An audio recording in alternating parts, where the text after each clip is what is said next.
আসসালামু আলাইকুম রহমাতুল্লাহি ওয়া বারাকাতুহু।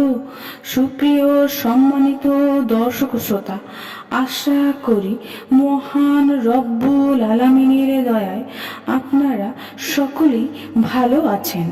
সুপ্রিয় সম্মানিত দর্শক শ্রোতা, আজকে হযরত উসমান রাদিয়াল্লাহু তাআলা আনহু থেকে একটি ঘটনা বর্ণনা করব। ঘটনার শিরোনাম হচ্ছে হিলা বিয়ে। চলুন ঘটনাটি শুরু করা যাক।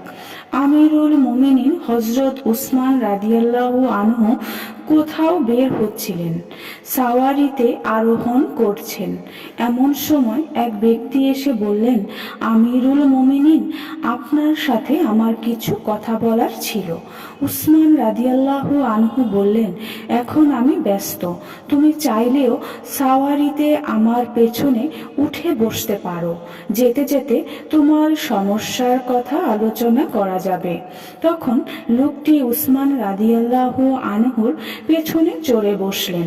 এরপর তিনি বললেন, আমার এক প্রতিবেশী রাগ করে তার স্ত্রীকে তালাক দিয়েছে, কিন্তু সে তার স্ত্রীকে ফিরে পেতে চায়। তাই আমি ইচ্ছা করেছি তার স্ত্রীকে আমার সম্পদ থেকে মোহর দিয়ে বিয়ে করব, তার সাথে সহবাস করব, এরপর তাকে তালাক দিয়ে দিব, যাতে তার প্রথম স্বামীর জন্য সে হালাল হয়ে যায়। তখন উসমান রাদিয়াল্লাহু আনহু বললেন, ওই মহিলার প্রতি তোমার আগ্রহ না থাকলে বিয়ে করো না।